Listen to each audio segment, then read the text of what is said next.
a lot of small businesses are just leaving money on the table, which is margin. You better have someone who's kicking the tires on all these hundreds of tools that are out there.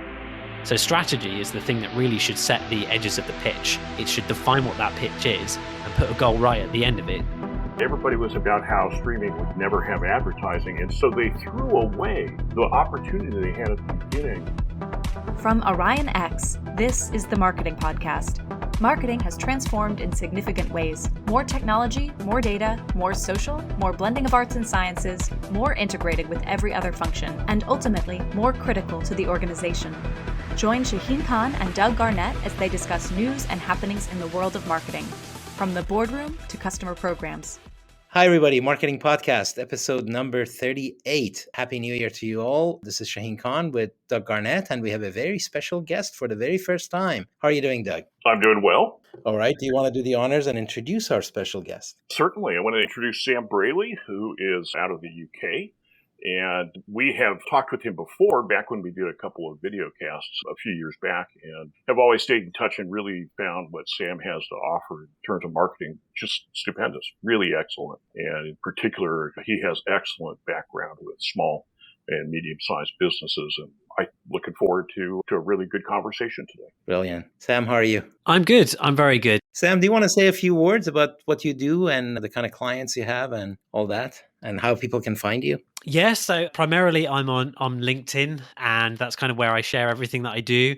I'm currently working on my website, but like a lot of people, it's one of those things that ends up being at the bottom of the list. But it is something I'm working on. In terms of my work, I generally just call myself a marketing consultant, but to me that means someone who does stuff as well. And I say that because I work with smaller businesses generally. And I think there's always a bit of a myth with small businesses, which is that people think, well, that must mean startup or like 5 staff. But actually a small business, it can be quite large. Larger SMEs have multiple sites. They have 200 members of staff. They have turnovers in the millions. And I've worked with a real range of different clients, from those one-man bands all the way to large consultancy firms. And really, I'm a generalist marketer. I kind of see myself as someone who comes in and tries to work with my clients to understand what the gaps might be in their marketing, and then basically just help fill them, whether that's through consulting, whether that's through upskilling staff internally, teaching them how to do things, or facilitating planning days, or doing campaign planning, or market research, customer research. And some people have said, you can really do all that. And I'm like, well, yeah, I can do that stuff, because a lot of this is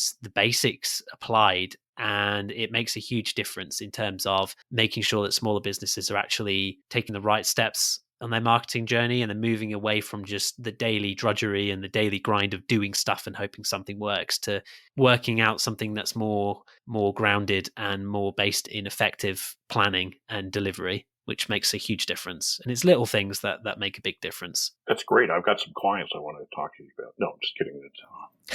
It is such a valuable service, and I think a lot of times we'll probably get to talking about this.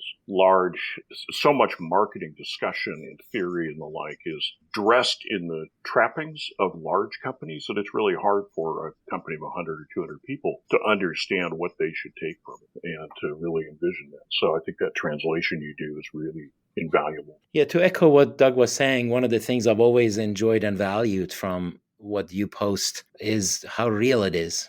And we're going to come back to the small and big business differences in a second. But maybe as a way of introducing that, Doug, you could tell us what we have in the cartoon of the month or week. Yes, it's Cartoon of the Month. In this month, we have a boardroom-looking place with windows and about 6 people sitting around a table. And there's a big card up front that says Marketing Strategy Session. So obviously, this is a company earlier in the year deciding what they should do for their marketing strategy.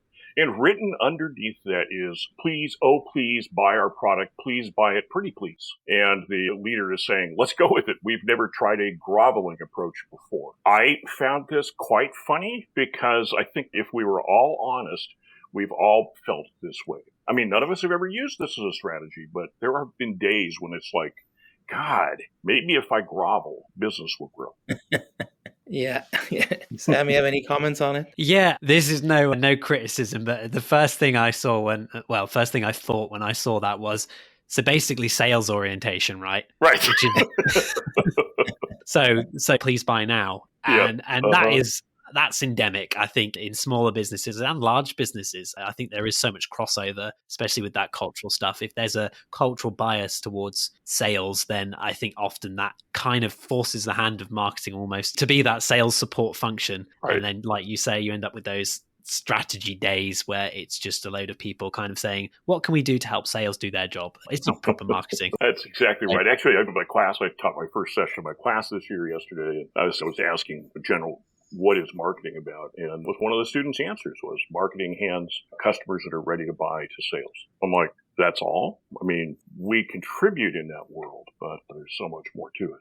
My mental model is a 2x2 as usual. So it's small, large consumer business. And one of the things about marketing strategy that I believe is part of this is you really can't do a marketing strategy if the business strategy isn't quite clear. Mm-hmm. And while bugs can happen everywhere and maybe business strategy is there and marketing isn't, but usually what I've found is that when marketing is struggling to set strategies because the business strategy hasn't quite worked itself out. And I referenced a few episodes ago, there was a paper that Doug, you mentioned that talked about all manner of strategy and how they all need to mesh together. Yeah, that was a Roger Martin. I think what Sam's suggesting here is this really should say the sales strategy session. Is that fair, Sam? Yeah, I would say so. And it's the old orientation thing. And Mark Ritson said it, I think, ages ago, but I thought that 4x4 of product oriented, sales oriented, advertising oriented, and then there's market oriented. And to me, I think that's a good way of summing up the culture of an organization more so than the planning, the rigid planning and justification. I think it's a lot of cultures do just fall into that sales hole, which is, well, if we just have more salespeople, then maybe things will work out. Don't you think there's some challenge in that, which is as a company goes from being tiny, maybe 5 to 10 people, to 50 to 100 people, when they're tiny, sales just kind of dominate discussion, and therefore it's hard for them to know when to shift to be less panicked about sales and more able to look at the long term? Yeah, I think that is a bridge that people do eventually need to cross. And I think a lot of the challenges that marketing faces in terms of doing marketing properly within smaller businesses is that, like you mentioned earlier, so much of the frameworks and the processes and planning and recommendations are built around larger businesses that have larger teams that can spend the time and money developing those processes, and they can almost live life in a slow lane. So they can say, well, we're going to spend 3 weeks planning, then we'll do 3 weeks of this, and it's kind of sequential. And I think what the reality is for smaller businesses is they need to do things in tandem. So really that sales team, the data that sales team has is like gold dust, but people don't know it's gold dust. So some of the work that I do, especially with like really early stage businesses, is try to help them understand the first thing they need to do proper marketing is to collect that data, that customer information from day one. Because when you grow a bit and you've been in business for a year or two, you then have a really good solid time series of customer data. You've got an idea of what's happened, and then you can actually start to do marketing properly because you can review it, you can build on it, you can get an understanding of who your customers are, you can do things like segmentation. And that's where you kind of need to start really thinking about doing proper planning and not just doing stuff and saying, right, let's test things. Initially, that's fine. I would never say to a business that's just started, you need to do a marketing plan, because it's like, well, they've just started. Being sales oriented in that way is a good thing because you need to get the sales to validate whether or not what you're doing is going to work anyway. But to build on it and do it properly, that's when you need to get marketing involved. And even things like pricing, like a lot of smaller businesses, they'll do cost plus pricing models where they kind of just have a random arbitrary margin and they want to meet that margin, but there's no rationale behind it. There's no research done. There's no development done on pricing internally. There's no thought behind it. So a lot of smaller businesses are just leaving money on the table, which is margin. Do you find that smaller companies need to be convinced that they need marketing to begin with, or are the folks you work with already signed up to that? They understand the value of marketing? I think it's a two-sided thing, really. So I'm very conscious that how I promote myself, the aim is to kind of pre-qualify people, is in if I'm clear about what I do, then the people that come to me know that marketing is important and that they need problems solved, and I'm there to help them. However, I'm also aware that there is always an education to these things. And I think a lot of businesses, they do have their heads in the sand about whether or not they need marketing, because a lot of them just think marketing is comms and that's what they think it is. So really it's going, well, no, it's not just advertising, it's everything. And it's often hard to kind of summarize what marketing is to a smaller business in a couple of words. But often I'll say, well, it's like the opposite of accounting. It's how you make revenue. When you've got a P&L or any breakdown, really, you'll have one line for revenue and then a ton of lines for costs. And then really that's a good way to frame it, which is you've got a really good idea of what your costs are and what you need to manage, but you've got no idea what that revenue is. You don't really know anything about your customers. You don't really know anything about the market generally. You don't know much at all. All you know is that people are buying it and giving you money, and that's it. But you need to know more than that to be competitive. Mm. Well, I've been talking more. What I've found useful is to talk about how do you do things today that not only affect today, but also prepare you for next year. If we're working with small businesses who don't have a really long timeline, I mean, Coca-Cola is talking 10 and 20 years out, but small businesses are talking about this year and next. But if we miss out on those things that we could do this year that would help next year's revenue, then we've made a mistake. And that's another way I've started to find people can kind of break into the idea that marketing is more than just sales support and social media, which seems to be the default these days. Now, something that came out of one of you guys' posts was the change in strategy. Mm-hmm. And when do you know you need to change strategy? And when is it that it looks like a desperate move because it sort of betrays how you didn't get it right, etc.? I want to introduce an idea that is coming out of complexity, and which is that the idea of emergent strategy. In business school, we're taught that strategy is defined from the beginning.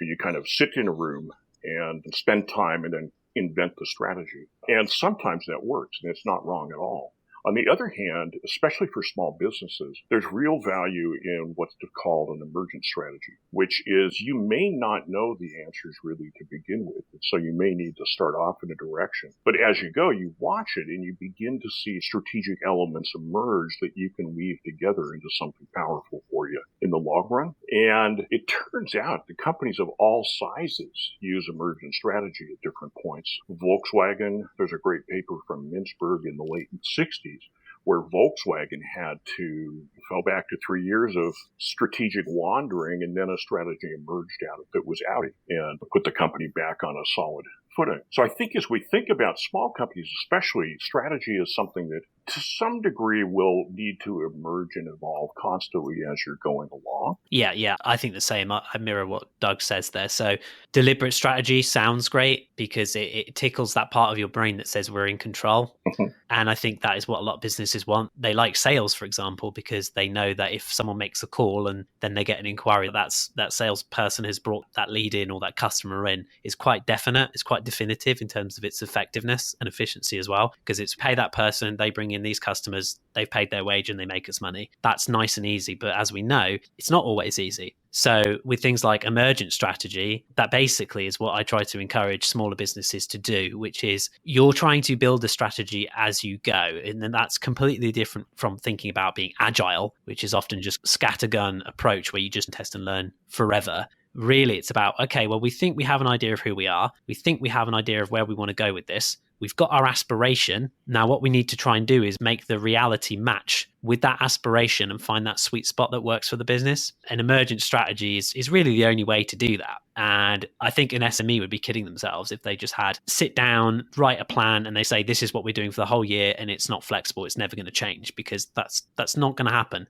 Like it might create the illusion of control. But the reality is what you're really trying to do with strategy for smaller businesses, you're not trying to create that A to B to C to D. What you're doing is you're saying, right, you've got a football, you're on a pitch right now, and someone's trying to tell you to play the game. You've got a ball and you've got a field, but that's it. No one's told you really what you're supposed to be doing. So strategy is the thing that really should set the edges of the pitch. It should define what that pitch is and put a goal right at the end of it, so you have constraints in terms of where you can move. So you've got the freedom there to move about and do things and test things, but there are still some constraints about what you will and won't do. And I think that is what helps, especially smaller businesses, to understand the value of proper marketing, which is that, oh, okay, so we know who our customers are. We know what the market's like. So now we've got this available information. We can make more informed assumptions about what we're going to do rather than just complete guesswork. So when you cross those boundaries is when the flag should go up that says, okay, maybe we have a bigger problem because something is now changing that is a head scratcher. I mean, This is really referencing the pivot to video commentary that was my motivation to bring this up, because everybody heard that and said they don't get it. They don't have it right. Yeah, so I think pivot to video that's a good example of something that is not strategic.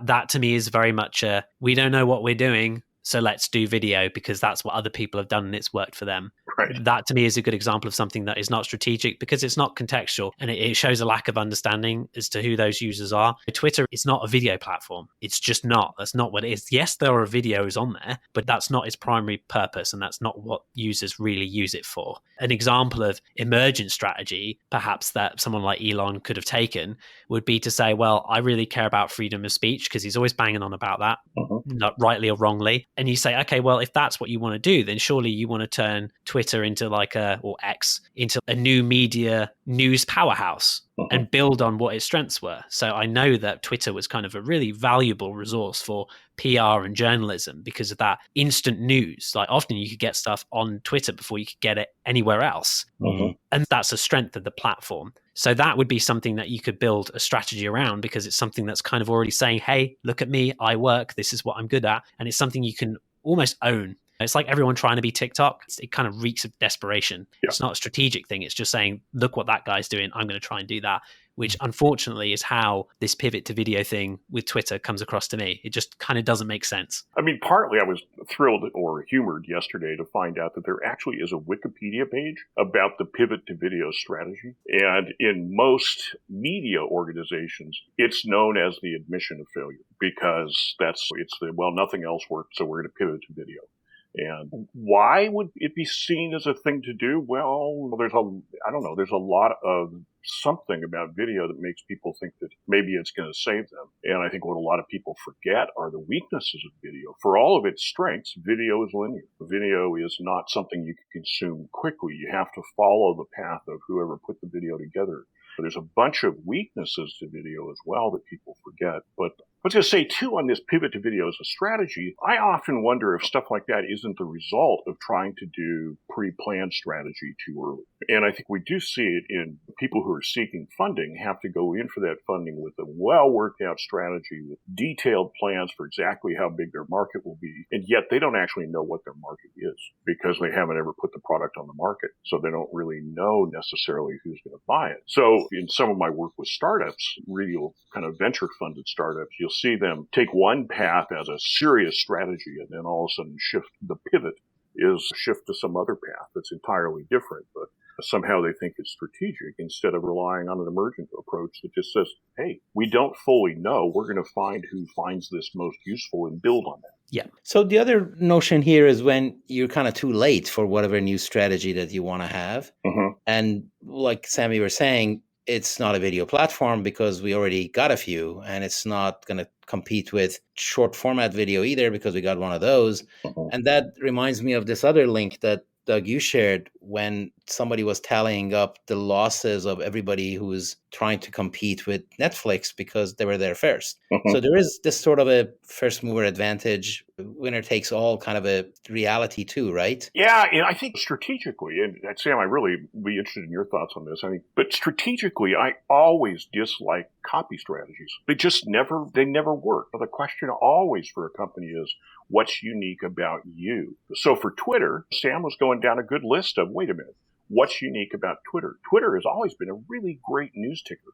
That's kind of the way I look at it, is that people put out little press releases and everybody's watching it for news ticker stuff, and then they write about it from that. And so your first step, to my mind, in a strategic process is, who are we? And then build on your strengths, not go Hail Mary pass into video. Yeah, I agree with that. And as you were saying that, Doug, I thought, well, Twitter could basically have a positioning statement that is as simple as saying front page of the internet.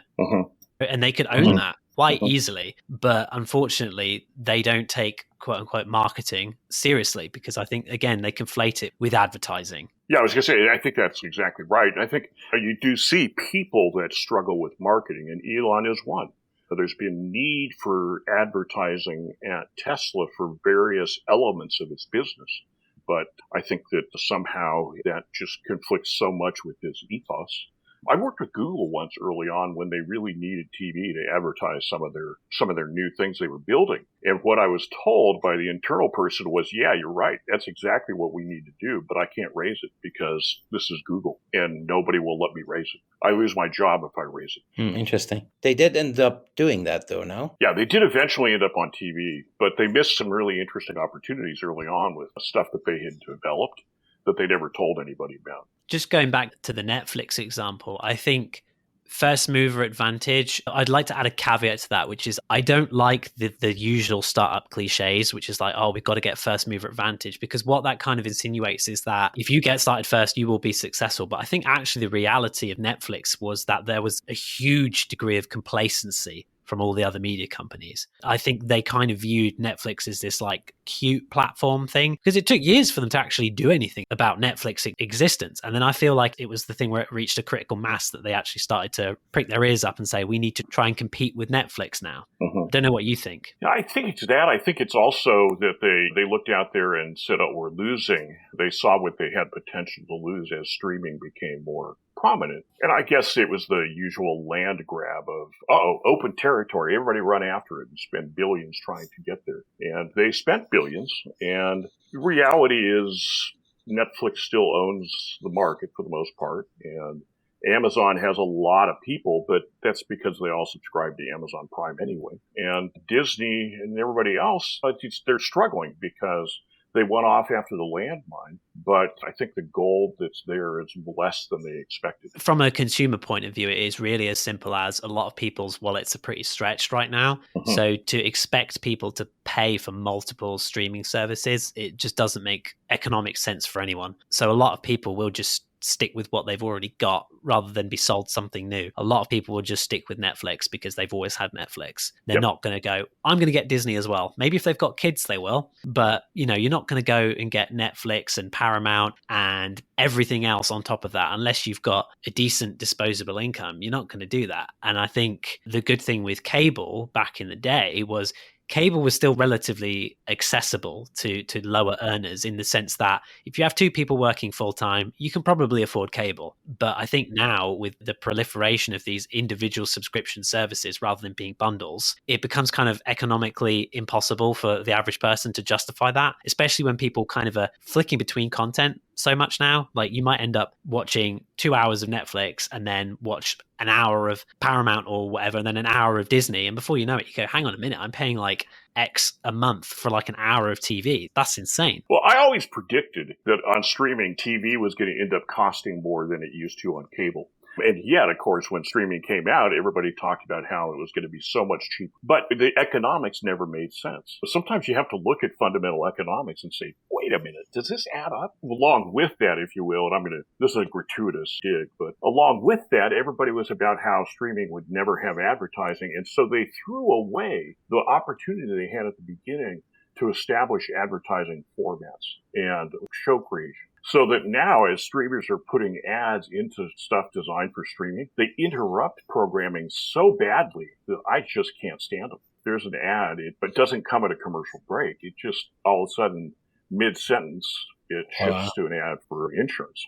Yeah, that's something that is, again, it's people forgetting where they've come from, in essence. So I have plenty of DVD box sets of like great TV shows that I loved when I was younger. Like I've got Stargate SG-1 on DVD, and you can see the ad breaks because every 15 minutes there's a turn to the camera and then a bit of a swelling music, and then it fades to black and then comes back up. And that's where the ad break was. But everyone understood the context there. And I think that's the problem with streaming, is it seems adding in the ads in the way that they've done it is just so amateurish. It's just kind of forcing it in, like you say, like mid-sentence. It's ridiculous. Well, the other thing, you brought that up a few times, Doug, is how expensive it is to get digital right. That it's not the panacea that some folks may assume to be. And if you want to do it right, next thing you know, it becomes like a real business and you can lose money only for so long. So then you just throw in the towel. I think a bit of that is going on too with some of these competing systems. Yeah, I guess we get into these places where people just figure, well, if we throw enough money at it, somehow profit will emerge. And I think that we've suffered a couple decades of that becoming a prominent business strategy. And of course, the latest one is with AI, which we were talking about earlier. that AI yesterday, and you read this stuff in more detail, but fundamentally OpenAI came out and said, yeah, but if we can't use everything copyright and trademark free, then we can't produce our platform. And my thought was, wait a minute, business fundamentals are, if you can't afford to make it, then that's your problem, not the country's problem to solve for you. Yeah, absolutely. I think for AI, because data really is the raw material, it is the cost of goods sold, essentially. And if you are relying on free raw material, well, that may not quite be the business model. And I think sooner or later, data is going to want to be controlled based on the specific usage. And maybe old data can be grandfathered because we didn't think enough to put checks and limitations on it. But people are going to want to do that with their new data. And if you put digital rights management on top of data, like you can use it to read it, but not to memorize it, not to feed it into an AI. Should we move to the meme of the week then? Let us do that. Yeah. The meme of the week came out. Stanley Johnson, who is at Brand DNA on Twitter, pushed it along. And it says that two people describe ChatGPT as mansplaining as a service. And honestly, I can't think of a better description. A service that instantly generates vaguely plausible sounding, yet totally fabricated and baseless lectures in an instant with unflagging confidence in its own correctness on any topic without concern, regard, or even awareness of the level of expertise of its audience. There's a lot of truth to that. Now, as I believe in AI, I think it will get better, and I think it's something that we have to take seriously and all. But it is also very true that it cannot operate without a whole lot of data. That data is going to have value. And that value isn't just the revenue and the profits that these companies get, but also their valuation, right? If you're using my data and you're going to be worth $100 billion, yeah, maybe I have a problem with that. Yeah, I think that's fair. What do you think, Sam? Are you in on that one? I think AI, like with all things, it can be good and bad. My concern with AI at the minute, especially with the companies that are doing it, is, like Shaheen just said, it's another company that's effectively scraping other people's information, other people's hard work, and making money from that without anyone else getting a cut. That to me is the ethical concern above anything. Is it's just not fair. And I feel like in the last 20 years, we've had a bit too much of that, especially with growing inequality in the Western world, which seems to come about like, oh, hang on a minute, all these people are making billions, but where's that money coming from? And it feels to me like a lot of it comes from the pockets of people that don't know they're being mugged yet. So I think I'm all for the safety in place so that things are done ethically and people aren't just doing it to make a quick buck. That may be quite cynical, but I think it's just based on what I've seen before. There's a reason to be cynical about these things. And then in terms of the accuracy of these platforms, I think that's a big fear of mine, which is that I've already seen people and talked to people who said, oh yeah, I use ChatGPT to help me write my marketing strategy. And I just thought this person should be fired immediately because they're showing that they are intellectually lazy, because what they've done is they've just basically had like an AI consultant that's just scraping data that isn't necessarily correct, probably isn't correct, and just copy and pasted stuff. That to me is the concern from the business world point of view, which is AI going to actually free people up to think more intelligently, or is AI just going to make a lot of slackers' jobs easier, but they will produce worse work, but people will sign it off and say it's great because it was produced by AI? It's a bit like the whole big data thing. It stinks of that to me, which is like, well, we got all this data and it says this, so I have no culpability. The data's telling us this. So it's the same with ChatGPT. Well, ChatGPT told me that this is what we should do this year. And that to me is just something that I've seen and experienced firsthand. Wow. That is a concern for me, which is, well, hang on a minute. If you can't do it yourself, you probably shouldn't be using tools to kind of supplement that. If you use AI to supplement your existing knowledge, that's great because you can understand the limitations of AI because you yourself have deep practitioner knowledge. But what is bad is that there is a possibility that someone might come into a business and go, right, I don't know really what I'm doing, so I'm just going to use ChatGPT to do it for me. And that's my worry, is that people do things like that and put things in there like, ChatGPT, how do I deal with this HR concern? Tell me how I should deal with this person. That's the kind of thing that I think kind of dehumanizes people, because it's like relying on an app to like teach you how to do things that you should really think about yourself. So this is a good lead into what AI strategy should be for a marketing organization, marketing department right now. There's a lot that it can do, and there are ways to use it properly such that it accelerates things. How do you guys see that? Well, I don't have a lot of specifics to offer other than AI is merely a tool. And I think that's one of the things really confused in the discussion right now is we're not seeing it as a tool to assist in things like, is it a good tool for interpreting data? I don't know that yet. I don't have my own hands-on experience with it to know that. But, something like that, okay, that might be useful if I'm using it as a tool. The problem is this point what Sam was making when people turn around and try to use it as everything to write the first draft of the marketing. Yeah. Whatever. Yeah. But I don't know. What do you think, Sam? I think it does have uses because, like you said, it is a tool. And with all tools, a good example of that is marketers who love HubSpot. So many of them will just use HubSpot. They will default to that and say, oh, it's our HubSpot strategy because that's what they know. And that is kind of putting that tactical cart before the horse. And I think that AI runs the risk of that as well, which is people relying on AI to do the job for them, to kind of prompt them into doing the job rather than the other way around. I do see value in it, and I have used it myself, especially when I've asked it to do tasks that are really efficiency-based tasks. Like, what is this formula? I've got an idea of what this formula is in my head that I want to create. Oh, I can just go and ask ChatGPT, which is, please make me a formula for Excel or Google Sheets using these criteria. That's really helpful. And I think it can be used as kind of a loose kind of bounce back in terms of if you're not sure about something, you can ask it to challenge you about things. But all of that, really, that tool there is to prompt your own brain to figure stuff out in a way that is more professional, more accurate to what you're trying to do in marketing. Like, I wouldn't say, I guess, in summary, I don't think people should use AI to do marketing. I think they should be using AI to challenge themselves, maybe, if they've got things that need to be challenged, which is asking an AI to challenge your assumptions, perhaps, asking it to work things out with you in terms of mathematics and those kinds of things, those data things.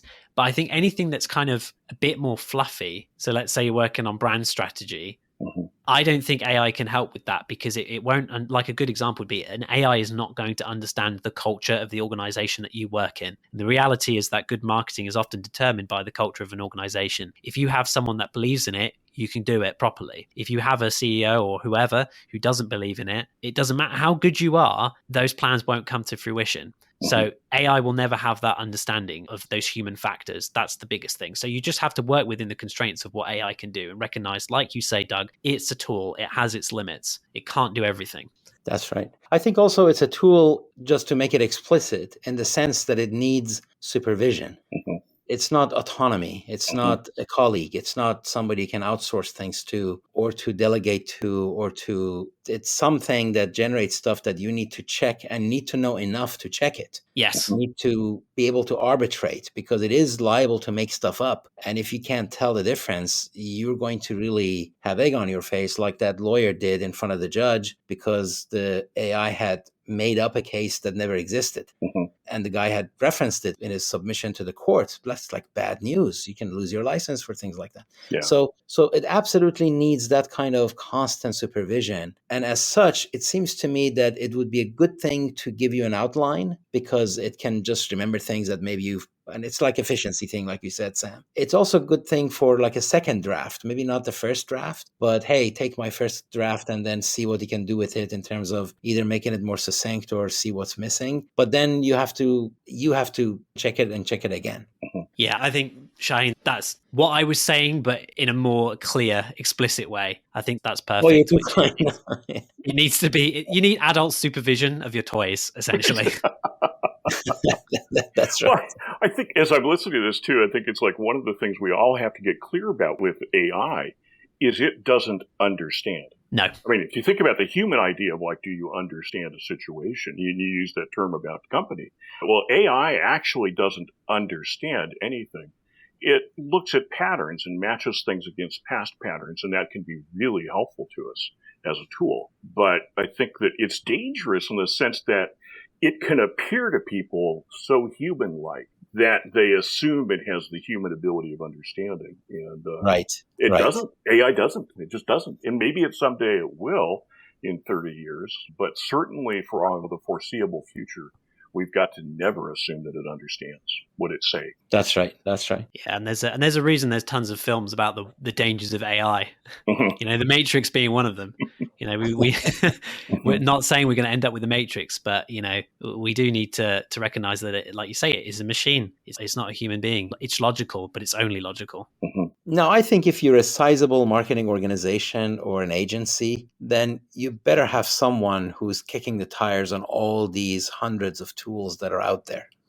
Because you really do need to know how to use it, when to use it, when not to use it. Your clients are going to ask you about that. It could help you. It could help the client. So you need to be able to speak authoritatively. And that requires that you have allocated some bandwidth of some members of the team to be able to become current experts at this area. And it's fast changing, so they need to continually be checking it. I believe that really is good advice. I've been half jokingly saying that eventually we're going to have driverless marketing, that the data just manages its own portfolio, and maybe someday we will. But in the meantime, you do need to be able to arbitrate. You need to be able to say whether something should be used or should not be used, and not just go with whatever you read.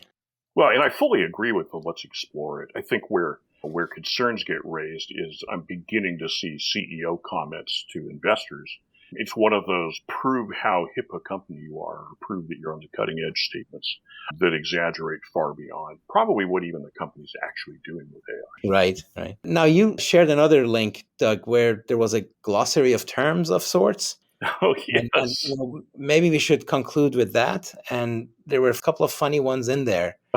Yeah, so Modern Retail published a list of the 2023 edition of the Modern Retail Dictionary, real meanings behind the most popular industry buzzwords. And there's a whole bunch of them. Personally, I think the first one that caught my eye was our authenticity, which means our ad copy doesn't use capital letters. Or there was the Barbie collab, which said we launched pink this summer. Sorry, Sam, what was it? I was just going to say, I like this article because the first thing I thought was, did Ryan Warman write this? It's very Ryan. But yeah, it's good. I mean, as a principal, I detest jargon because of exactly this. I feel like it's so easy to use it and hide behind it. Did you have a favorite if you have the link up? I like decarbonize. That makes me laugh. We now use ocean freight. Yes, I thought that was good too. Yeah, there were some really good ones. The other good one was community, the comments on Instagram. Yes. Or when they talk about profitability, what they really mean is don't ask us about our finances last month. Right. Yeah, definitely a good one. All right. This was a delight, Sam, to have you. Thank you. Absolutely. And Yes. we can start winding down. Any comments before we do that? No, it's been great to talk, and just there's a lot of topics we covered, and we could talk for another hour quite easily about this stuff. But yeah, no, it's been really good. And we should. Doug, for your comments? No, this has been quite fun. First guest, really appreciate your taking the time to be with us, Sam, and it's quite fun to connect back up. Very much so. Definitely got to do that again. And with that, we can close this episode. Thank you, everybody, for listening, as always, and delight to start the year with you, Sam. Appreciate it. And until next time, take care. Super. Thank you, guys. All right. Cheers. That's it for this episode of the Marketing Podcast. Every episode is posted on orionx.net and shared on social media. Use the comments section or tweet us with any questions or to propose topics. If you like the show, rate and review it on Apple Podcasts or wherever you listen. The Marketing Podcast is a production of Orion X. Thank you for listening.